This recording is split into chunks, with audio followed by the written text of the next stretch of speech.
Oke, assalamualaikum warahmatullahi wabarakatuh.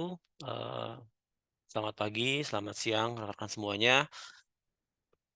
Bertemu lagi dengan saya, dalam mata kuliah manajemen kantor. Nah, topik ketiga kita pada hari ini adalah perihal tata ruang atau letak layout dari sebuah kantor. Nah, jadi perkuliahan topik 3 ini kita lakukan dalam mode asinkronus. Jadi teman-teman semua bisa menonton video ini, lalu juga sebagai bukti kehadirannya, rekan semuanya bisa langsung, kirim di kolom komentar dengan format kelas, lalu juga underscore NIM kalian, underscore nama kalian, lalu, tuliskan menit ke berapa dan itu tentang apa. Itu sebagai bukti kehadiran kalian pada perkuliahan topik ketiga ini. Nah, lalu, untuk letak kantor ini atau layout kantor ini ada beberapa Eee, subbab gitu ya atau materi yang akan dibahas. Yang pertama itu pengertian, tentu saja kita awali dengan definisi gitu ya seperti biasa. Yang kedua itu adalah jenis-jenisnya, ada beberapa jenis layout kantor yang perlu kalian pahami dan ketahui. Lalu yang ketiga adalah prinsip dalam penyusunan layout kantor. Jadi ada beberapa prinsip yang perlu kalian pegang dalam menyusun layout kantor. Nah, yang keempat adalah tujuan, apa sih, ngapain sih kita mesti, menyusun layout kantor, dan yang terakhir itu adalah faktor-faktor yang mempengaruhi layout kantor. Nah, lalu kita mulai dengan definisi ya. Nah, definisi ini, layout kantor atau tata ruang kantor adalah pengaturan kantor, ruang kantor, beserta dengan alat-alat dan perabotan kantor penunjangnya pada sebuah luas lantai dan ruangan kantor yang tersedia untuk memberikan sarana bagi pegawai. Jadi, intinya adalah layout kantor itu adalah bagaimana kita men-setting atau mengatur gitu ya, di mana meja kita, di mana kursi kita, di mana perangkat-perangkat pendukungnya kayak telepon, printer, di mana meja atasan, di mana meja bawahan, seperti itu ya. Jadi penting banget buat kita, harus ngeset atau menyusun atau mengatur bagaimana bentukan, tampilan, urutan dari tadi ya, posisi meja, posisi kursi, dari setiap bagian, setiap divisi, atasan, bawahan, dan lain-lain. Itu untuk menunjang kegiatan perkantoran, seperti itu. Jadi untuk memberikan sarana yang baik dan nyaman bagi karyawan. Itulah, makna atau definisi dari layout kantor, layouting kantor gitu ya, tata ruang kantor. Nah lalu, ada apa aja sih jenis-jenis layout kantor? Kita bahas ya. Jadi ada 4 sebenarnya yang, dari referensi yang ditemukan. Yang pertama adalah jenis layout kantor tertutup atau, biasa kita kenal dengan kubikel gitu ya. Nanti ada contoh gambarnya, lalu juga ada yang jenis layout kantor terbuka. Nah, umumnya sih kalau yang, saya pengalaman sekarang-sekarang tuh banyak yang terbuka ya. Lalu juga ada berpanorama, jadi,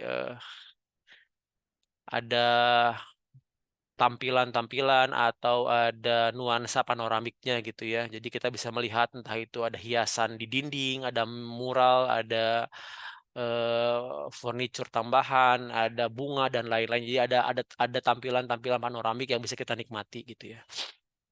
Dan yang terakhir ada gabungan, jadi gabungan dari kesemuanya. Nah ini contoh dari yang, tertutup atau cubicle types gitu ya, ini adalah jenis yang pertama. Jadi tata ruang kantor di mana divisi kantor dipisahkan melalui sekat-sekat. Jadi ya ada kubikel-kubikel gitu ya, masing-masing punya kubikel-kubikel tersendiri, ada yang full seperti ini, ada yang full seperti ini, ada yang dibatasi mungkin sekitar 1 meter, 1,5 meter. Jadi intinya tuh ada batasan privacy gitu ya, ada batasan privacy sekat-sekat dari satu meja kantor ke meja kantor lainnya gitu ya. Nih, tata ruang kantor, divisi dalam kantor dipisahkan melalui sekat-sekat maupun tembok. Biasanya biasanya tuh lebih ke sekat ya, sekat semi permanen gitu, bahannya macam-macam, ada yang pakai gini kaca, ada yang pakai bahan lainnya gitu ya. Jadi ada kamar-kamar private. Lalu nah ini yang saya bilang, saya tuh kalau pengalaman saya bekerja tuh umumnya banyak seperti ini gitu ya. Jadi lewat kantor terbuka. Jadi untuk biasanya itu untuk memudahkan sih, memudahkan buat berkomunikasi ya. Jadi layout kantor terbuka itu, atau open plan office itu ruangan kerja yang di dalamnya terdapat banyak karyawan maupun divisi kerja yang tidak dipisahkan oleh pembatas apapun. Sehingga ruangan kerja itu terlihat cukup luas gitu ya. Terlihat luas, kita bisa, eee, mudah gitu berkomunikasi, tapi juga ada plus minusnya sih ya. Jadi kadang mungkin kita pun terganggu dengan aktivitas orang lain, kita nggak punya privasi, ada plus minus semuanya lah ya. Lalu tadi layout kantor berpanorama gitu ya. Ini ada banyak hiasan, entah itu dari ornamen dindingnya berwarna-warni, entah ada hiasan, ada mungkin apa ya namanya tuh ini tambahan-tambahan gitu ya, ornamen dan juga perangkat mebeler gitu ya. Bahkan ini ada sepeda, bisa juga ditambah dengan mungkin dengan kitchen set, mungkin dengan mesin kopi dan lain-lain gitu ya. Jadi untuk hiasannya ada bunga-bunga juga untuk mempercantik ruangan kantor gitu ya. Nih, halaman hias ini berupa tanaman hidup, tanaman sintetis ataupun bahan dekorasi lain. Jadi ini contoh layout kantor berpanorama. Nah, ini yang gabungan. Jadi ya mungkin di sini ada ada ruangan pimpinan tertutup privacy. Ini yang terbukanya gitu ya. Lalu juga mungkin di sini ada tambahan-tambahan ornamen-ornamen nih, ada tambahan ornamen bunga-bunga dan lain-lain gitu ya. Ini adalah layout kantor gabungan seperti itu. Nah, ini kita masuk ke prinsip-prinsip penyusunan. Jadi dalam menyusun sebuah layout kantor tuh juga nggak seenaknya gitu ya. Ada maksud dan tujuannya. Nah, ini kalian bisa pahami ya, bisa kalian lihat. Misalkan ini ada dua jenis layout kantor. Ini tuh yang tanda panah ini tuh adalah mungkin proses bisnis kerjanya gitu ya. Jadi dari hasil jadi juru tulis dan juru periksa itu akan saling berkoordinasi, juru hitung, juru periksa akan saling berkoordinasi, kepala juga gitu ya. Eh, Kepala akan berkoordinasi dengan juru arsip, ini lemari arsip. Jadi bisa dilihat ini sangat-sangat bisa kita katakan berantakan gitu ya. Ini ke sini gitu, zigzag gitu ya. Nah, bandingkan dengan ini misalkan ya, ini dari kepala dia ke juru hitung, misalkan ada koordinasi juru hitung ke juru periksa ke juru tulis, lalu juga ada juru arsip ke lemari arsip. Jadi, nah dalam men-setting atau mengatur layout kantor tuh juga yang paling penting utama diperhatikan adalah tadi ya proses bisnis sebuah pekerjaan gitu ya. Jadi alur pekerjaan, bagaimana transfer dokumennya, bagaimana eh komunikasinya, bagaimana koordinasi itu sangat penting gitu ya untuk dijadikan dasar. Jadi jangan sampai kita membuat setting seperti ini, padahal banyak sekali pekerjaan yang ini jauh banget kepala ke juru arsip gitu ya, ini juru hitung. Jadi ketika mungkin mereka masih bolak-balik itu akan saling bertabrakan dan tidak efisien. Nah, kalau ini bisa lihat sangat rapih gitu ya. Tapi tadi lagi balik lagi tergantung kebutuhan dan juga proses bisnis yang terjadi gitu ya.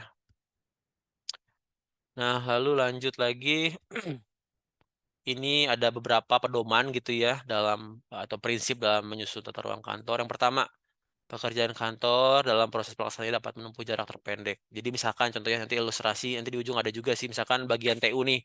Bagian TU itu adalah bagian yang paling banyak atau paling sering dikunjungi. Nah, berarti bagian TU itu tuh harus disimpan di tengah-tengah nih, tengah-tengah, misalkan di tengah-tengah.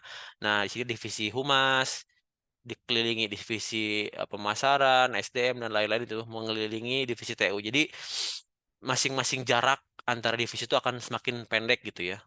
Nah, tadi pekerjaan kantor dalam pelaksanaannya itu dapat menempuh jarak terpendek. Jadi mesti menyimpan kira-kira nih mana divisi yang paling banyak dikunjungi. Nah, itu simpan di tengah-tengah. Jadi orang tuh jangan sampai misalkan ya ini ada 1, 2, 3, 4 gitu ya, 5, 6, 7, 8. Nah, misalkan si divisi apa namanya? TU-nya tuh di pojok gitu ya. Jadi yang paling pojok TU, paling pojoknya lagi yang paling kejauhan gitu ya. Jadi jauh banget. Nah, prinsip sekali lagi pekerjaan kantor itu dalam proses pelaksanaan itu dapat menempuh jarak terpendek. Yang kedua, rangkaian aktivitas kantor dapat mengalir secara lancar. Tadi ya jangan sampai zigzag gitu. Misalkan dari prosesnya dari A ke B ke C ke D ke E ke F gitu ya. Ya buatlah seperti itu layoutnya. Jangan sampai dari A mau ke B ke sini ke B, ke C ke C, ke D ke E bolak-balik gitu ya. Jadi harus mengalir secara lancar dan juga kalau bisa tuh alurnya maju, jangan maju mundur zigzag gitu ya. Lalu juga segenap ruangan dipergunakan secara efisien untuk keperluan pekerjaan. Jadi ya harus efisien mungkin karena kebanyakan juga ya kantor tuh kan pasti di tempat yang lahannya tuh tanahnya mahal biasanya gitu ya, bukan yang di pedesaan banget. Jadi otomatis luas bangunannya juga akan sangat terbatas. Jadi harus digunakan seefisien mungkin. Jangan lupa efisien itu kita memaksimalkan seluruh sumber daya yang ada. Sumber daya uang, sumber daya manusia, sumber daya waktu, termasuk sumber daya tadi ya, luas kantor juga gitu ya. Kita harus gunakan seefisien mungkin. Lalu, susunan kerjanya juga harus mudah diubah-ubah atau fleksibel gitu, jangan sampai kita memasang atau atau membuat setting yang permanen gitu ya. Kalau setting permanen kan kayak misalnya tadi kubikel masih bisa dilepas, masih bisa digeser gitu ya, jangan sampai yang permanen pakai beton gitu kan. Jadi kalau ketika ada perubahan itu susah. Nah itu jangan seperti itu, harus yang mudah diubah, fleksibel. Lalu juga orang-orang tadi nih yang, sering dihubungi publik, ditaruh di tempat yang mudah didatangi. Contoh kayak resepsionis gitu ya, kan pasti resepsionis, security itu pasti di gerbang utama ya, di pintu masuk.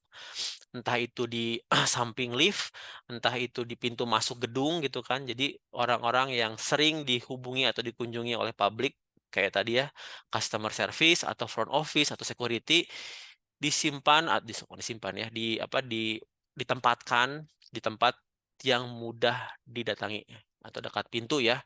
Sehingga misalkan nih orang mau nanya-nanya ke security, jangan sampai dia tuh musti masuk dulu ke bagian humas, ke dalam security cuma di pojok, enggak ya, harus di depan. Kayak gitu, lalu juga orang-orang atau unit yang pekerjaannya saling berhubungan, dikelompokkan, ada pengelompokan misalkan, oh ini bakal sering banget nih orang pemasaran, berkoordinasi dengan orang keuangan nih, karena kan kalau kita pemasaran butuh duit, pasti akan konsultasi ke bagian keuangan. Nah, itu berarti pemasaran dan keuangan tuh disimpan di berdampingan, bukan berdampingan sih, dalam suatu area yang sekitaran gitu ya. Lalu, orang-orang tadi yang mengerjakan unit ketetausahaan atau TU gitu ya, hendaknya ditempatkan tengah-tengah. Karena apa? Karena semua bagian itu tuh akan ke sana gitu ya. Jangan sampai TU tuh disimpan di pojok, di dalam gitu kan, nanti yang ujungnya juga susah buat ketemunya. Tadi ini dalam rangka mencapai jarak terpendek ya. Lalu pekerjaan yang gaduh hendaknya dipisahkan dari unit, misalkan ada pekerjaan-pekerjaan, misalkan kalau misalkan kayak akan kayak pabrik gitu ya, biasanya pabrik itu dipisahkan jelas lah ya dengan perkantorannya. Perkantorannya di mana, pabriknya di mana gitu kan. Karena kantor tuh butuh, ketenangan, butuh konsentrasi gitu ya. Jadi jangan sampai menempatkan pekerjaan perkantoran digabung dengan pabrik, entah atau juga operasional lainnya, misalkan kayak bengkel gitu ya. Itu jelas bengkel mesti terpisah sendiri, eee, pabrik terpisah sendiri gitu ya, karena itu akan memiliki cenderung lebih gaduh gitu ya. Lalu untuk memudahkan pengawasan, pimpinan unit bersangkutan ditempatkan dekat dengan kelompok bawahan, jelas lah ya, nggak mungkin misalkan kepala divisi pemasaran ditempatkan di bagian HRD, kan nggak mungkin, pasti akan berkelompok dengan divisi sendiri gitu ya.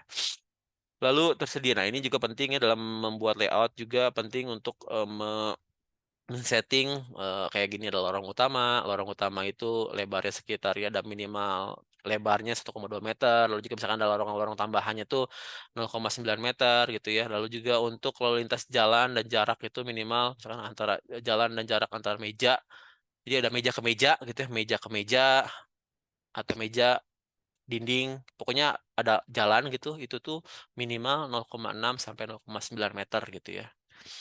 Jadi, bisa leluasa buat bergerak atau, menyimpan kursi dan lain-lain. Itu jadi mungkin sekitar 10 ada prinsip atau pedoman dalam menyusun tata ruang kantor. Ini memang ya mau nggak mau kita pahami dan sedikit hafalkan gitu, tapi kita pahami lah ya, minimal paham. Karena harapannya itu nanti teman-teman semua, ya entah itu nanti bekerja di instansi lain bisa memberikan masukan, entah itu entar jadi pimpinan mengambil keputusan, entah itu misalkan punya usaha sendiri gitu ya, men-setting layout sendiri. Nah itu, ini adalah 10 hal pedoman prinsip yang dapat dijadikan dasar dalam menyusun sebuah layout kantor, kayak gitu ya. Nah lalu juga, ini, juga apa ya, pemilihan ruang, penempatan gitu ya. Yang pertama adalah kita harus tadi di, topik sebelumnya tuh kan saya juga bahas ya tentang departemen atau jenis divisi yang umumnya ada. Nah, nggak semuanya juga ada gitu kan. Nah, kita mesti tahu juga nih, kira-kira tuh aktivitas apa aja yang ada dalam sebuah perkantoran. Nah, kita mesti, kelompokkan, kita klasifikasikan ya, ada pimpinannya, ada divisi keuangan, HRD, humas. Karena tadi nggak semua ada gitu ya. Siapa tahu misalkan humasnya itu, tergabung dengan, bagian pemasaran misalkan, pokoknya intinya adalah dalam menentukan ruang, penggunaan ruang, kalian juga harus memahami gitu ya aktivitas apa yang terjadi dalam perkantoran itu dan kalian mesti coba buat klasifikasi ya, ada berapa divisi departemen kayak gitu ya. Lalu juga ini, poin kedua dan ketiga ini, cukup 2, 3, 4 ya mirip-mirip lah ya intinya adalah, nih kalau misalnya kita punya gedung kita berkantor pada gedung yang bertingkat gitu ya, lantai satu itu tuh harus disimpan harus, sorry, divisi atau departemen atau unit atau pekerjaan yang diletakkan di lantai satu itu adalah pekerjaan yang akan banyak sering dikunjungi oleh tadi ya publik, contoh kayak resepsionis, front office, security, itu jangan di lantai 3, jelas lantai satu gitu yang paling sering dikunjungi, seperti itu. Nah lalu, kegiatan kantor bisa di lantai 2 atau lantai 3 gitu ya. Nah, yang ketiga ini jangan meletakkan kantor di sebelah. Nah, betul karena kan lift atau tangga tuh tempat orang lalu lalang gitu ya, cukup tinggi trafficnya. Nah, mirip kayak poin 2 kan tadi ya, bahwa security dan front office tuh diletakkan di nanti kan kalau udah bekerja akan melihat ya, itu mungkin yang umum dilakukan gitu ya. Jadi ketika kita keluar lift, itu tuh akan langsung ketemunya tuh biasanya tuh security dan atau enggak front office gitu ya. Dan kegiatan perkantoran itu akan di dalamnya gitu, nggak mungkin di bagian muka gitu kan. Akan sangat terganggu karena itu sangat tinggi traffic entah orang ngirim paket, entah orang, supplier ngasih tadi, invoice, entah ada pelamar kerja iseng-iseng lamar kerja gitu ya kan kalau perkantoran disimpan di bagian-bagian lantai satu atau di depan pintu masuk atau di depan lift itu akan sangat terganggu gitu ya, akan banyak distraksi. Nah lalu, untuk unit-unit yang memiliki aktivitas dengan pengelolaan dana tuh harus disimpan seaman mungkin gitu ya. Jangan di depan jelas itu, security dan, front office, di dalamnya mungkin ada unit lain. Nah mungkin si keuangan tuh diapit di tengah-tengah, pokoknya di bagian yang aman, yang jarang orang, orang luar bisa mengakses itu gitu ya, kayak gitu. Nah, lalu contoh kayak misalkan di direktorat tuh, kalian kalau tahu bagian keuangan itu kan agak dalam ya. Jadi, keuangan tuh mungkin di apitnya tuh ada bagian apa dulu, P2K kah, apakah arsip kah, lalu juga pokoknya sangat tersembunyi lah di ujung gitu kan. Jadi aksesnya memang agak ke dalam, karena kan mungkin dia akan menyimpan, petty cash gitu ya, uang-uang cash gitu kan, punya brankas. Nah itu kalau terlalu depan sangat berbahaya. Jadi seperti itu, kenapa maksudnya bahwa, pengelolaan dana itu harus di dalam gitu, di tempat yang aman.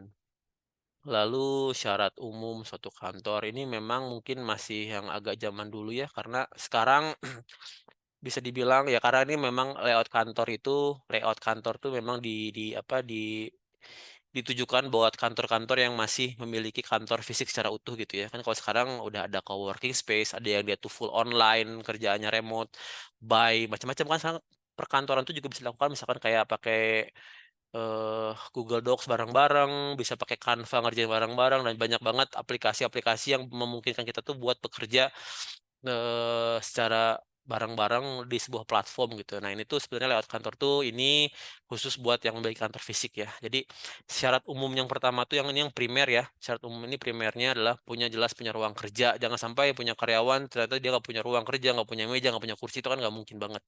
Yang kedua adanya alat komunikasi ya. Jelas kalau zaman sekarang pasti lebih ke internet gitu kan, kita bisa pakai laptop, bisa pakai, HP untuk karena komunikasi sekarang tuh pasti akan lebih sering menggunakan, eee, WA kek, atau email gitu ya, ada perabot kantor yang lain-lain gitu ya, keperluan kantor lain-lain, perabot kantor kayak misalkan sapu dan lain-lain gitu ya, eee sejadah, mukena, alat sholat gitu kan, macam-macam. Ada juga mesin-mesin kantor, kayak misalkan printer, scanner, jelas ya, komputer, ada alat-alat tulis, jelas, ada peralatan ATK, ada ruang tamu, pasti karena setiap kantor pasti punya entah itu pelanggan, entah itu supplier, punya tamu lah ya. Nggak mungkin kita tuh ketika ada tamu, eee, harus yang baik itu adalah memiliki ruang tamu tersendiri.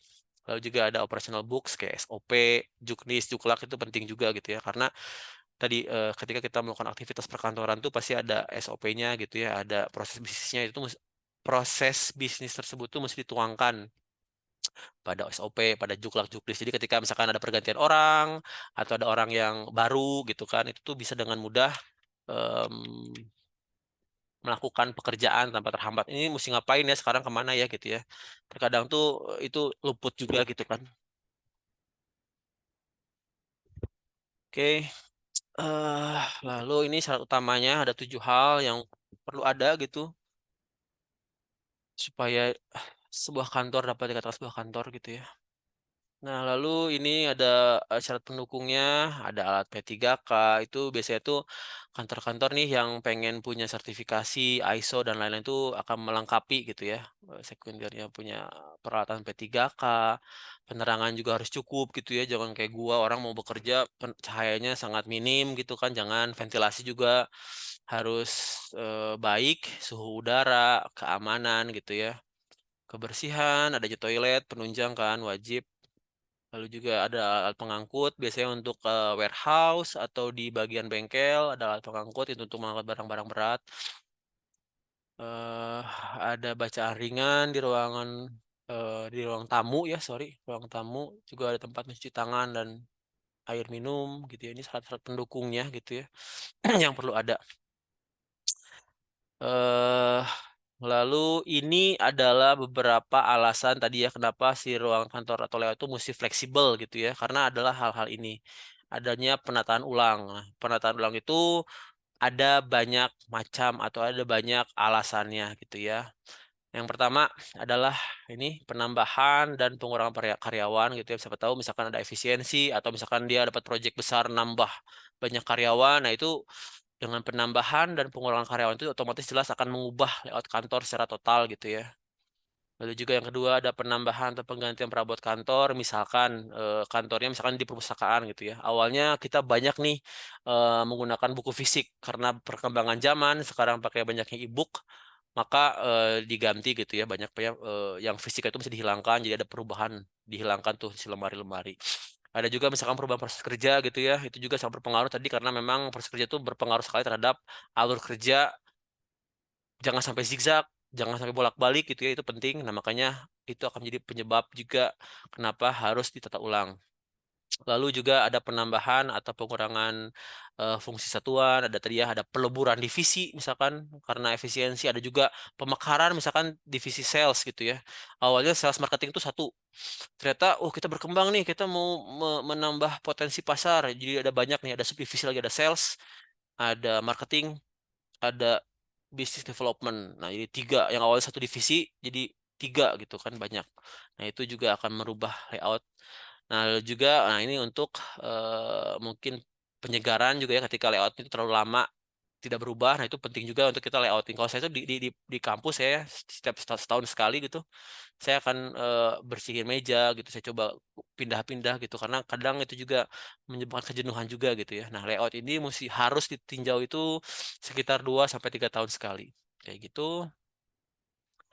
Nah, ini manfaatnya ada menimbulkan kesan positif pada pengunjung, lalu juga pengawasan dapat dilakukan dengan memuaskan ketika tadi ya kita menyimpan layout pimpinan dan bawahannya gitu kan mudah kita untuk berkoordinasi.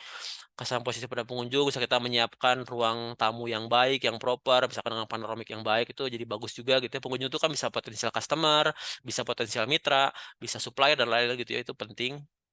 Lalu juga menghemat waktu pegawai karena prosedurnya jelas, nggak bolak-balik. Soalnya saya akan sering ke bagian TU gitu ya, jangan disimpan terlalu jauh, nanti bolak-balik lebih lama di jalan gitu ya. Jadi ini penting juga hemat waktu, kelancaran arus komunikasi tadi ya, misalkan memang kita butuh koordinasi cepat dan sering intens, nah berarti kita jangan pakai yang kubikel gitu, kita pakainya yang open space, jadi kita bisa langsung ngobrol dengan cepat gitu ya. Itu nomor 4. Efisiensi pemakaian ruangan tadi ya, dengan space seadanya segitu kita mesti efisien banget buat menata kantor sebaik mungkin ya, tanpa mengurangi kaidah-kaidah minimal jalur lorong, minimal jalur antara meja dan kursi, meja meja dengan meja, meja dengan dinding gitu ya, itu penting juga, tapi tetap mesti efisien. Lalu juga mengurangi gangguan pada pegawai tadi ya, menempatkan yang seharusnya ditempatkan untuk lantai 1, untuk dekat lift, untuk dekat pintu masuk itu tuh security dan resepsionis ya. Itu penting. Lalu juga mengurangi suara bising tadi, jangan menggabungkan antara kantor dan bengkel, dijauhkan apakah beda lantai ataukah beda gedung gitu ya, antara bengkel dan kantor, lalu juga kantor dan, pabrik gitu-gitu. Bisa juga ini misalkan bisingnya itu bisa bising dengan mesin, bisa bising dengan, percakapan orang gitu ya, misalkan ada bagian-bagian yang sering nerima tamu, nah itu simpan di agak depan misalkan, misalkan kayak, bagian purchasing atau pengadaan, ya itu simpan ke depan karena dia akan sering ketemu tamu, nah itu, mungkin akan cukup bising, banyak tamu berbicara gitu-gitu ya. Lalu juga, timbulnya kenyamanan tadi karena layout-nya baik, bagus, sesuai gitu kan. Ada kenyamanan, keleluasaan, dan kesehatan, dan serta kepuasan kerja bagi para pegawai. Nah, lalu juga tadi ketika kita meletakkan scanner di mana, printer di mana, dispenser di mana gitu ya, itu akan, optimal penggunaannya seperti itu ya. Mesin fotokopi di mana gitu ya. Lalu juga kemudahan perluasan pekerjaan di masa yang akan datang. Nah, tadi kita penting untuk membuat layout yang fleksibel supaya, kita dapat leluasa gitu ya untuk mengubah-ubah seperti itu. Nah ini, mungkin saya singkat aja di bagian ini ya, ada beberapa faktor yang mempengaruhi layout kantor. Ini ada 2 hal, pertama cahaya, warna, udara, suara, ini yang, secara alamnya dan juga budaya ya. Ini 2 hal itu sangat mempengaruhi layout kantor ya. Nah jadi, 4 hal penting yang sangat mempengaruhi efisiensi pekerjaan kantor adalah cahaya, warna, udara, dan suara. Nah kita lihat, cahaya cahaya yang cukup cukup ya, jangan terlalu terang, jangan terlalu gelap, itu tuh akan, menerangi dan juga memberi efek yang baik gitu ya bagi si mata karyawan gitu kan. Ketika matanya tuh tidak mudah lelah, kan kalau gelap jadinya tuh juga nggak enak, terlalu terang juga jadi nggak enak gitu ya. Nah itu mesti dicari yang pasnya, supaya apa, supaya semakin efektif pekerjaan karyawan. Jadi cahaya penting, ya kalian bisa baca aja, saya akan share bahannya. Lalu warna, warna juga penting ya, ini ada beberapa warna, eee, yang kayak warna merah, warna kuning, ini juga warna biru, memberi efek yang berbeda-beda pada si mata manusia, ya. Jadi warna jelas berbeda juga dan memiliki efek yang juga berpengaruh. Yang ketiga udara jelas ya, sirkulasi udara tuh yang baik tuh akan menciptakan, pekerjaan yang nyaman dan juga orang akan tidak mudah stres kalau udaranya baik sirkulasinya. Lalu juga suara tadi bising ya, tingkat kebisingan juga berpengaruh banget terhadap kinerja setiap karyawan. Jadi ada udara, cahaya, kebisingan, dan juga warna. Itu 4 hal yang, berpengaruh juga terhadap, bagaimana kita kantor gitu, menata set si kantornya. Nah yang keduanya selain 4 hal tadi lah budaya gitu ya, budaya juga tadi apakah budaya dia sering koordinasi, apakah dia tuh banyak kerjanya tuh diam-diaman gitu ya, kayak misalkan engineer IT gitu ya, dia kalau diam-diaman ya dia butuh kubikel buat fokus ngoding gitu ya. Tapi misalkan untuk divisi-divisi yang banyak koordinasi, itu dia butuh yang, open space tadi. Jadi kayak tadi ya, kebiasaan itu tuh juga, budaya itu tuh terbentuk dari kebiasaan, itu tuh akan berpengaruh juga terhadap layout kantor yang kita pilih gitu ya. Nah, ada 2 hal ya yang, membentuk budaya itu tadi kebiasaan masing-masing organnya gitu, bagaimana dia berkomunikasi, berkoordinasi, itu yang pertama, kebiasaan masing-masing organ atau stafnya. Yang kedua juga adalah budaya yang ditanamkan oleh pimpinan. Jadi pimpinan punya budaya A, nah dia akan menerapkan atau menginfluence ke karyawannya gitu ya. Jadi tadi budaya itu bisa jadi kebiasaan yang telah dilakukan secara berulang-ulang oleh kelompok pegawai dan juga budaya yang ditanamkan oleh pimpinannya gitu ya. Tentu saja dalam sebuah lingkungan itu tuh perlu diciptakan budaya apa yang gimana yang sehat, yang segar, yang baik gitu ya, yang ramah, demokrasi dan lain-lain gitu ya. Tapi sekali lagi budaya itu diciptakan oleh, dengan tipe pimpinan dan juga orang-orang yang membentuknya. Oke, mungkin sekian terus semua. Jadi, materi buat, hari ini mangga dipelajari lagi. Dan tadi ya untuk kehadirannya saya udah jelaskan di awal, silahkan lakukan itu. Tonton dengan baik video ini dan juga, saya akan share ke PJ-nya untuk materinya. Oke, sekian dari saya. Terima kasih banyak atas partisipasinya, semoga mengerti gitu ya. Nanti mungkin di pertemuan berikutnya kalau ada pertanyaan bisa disampaikan. Terima kasih banyak. Assalamualaikum warahmatullahi wabarakatuh.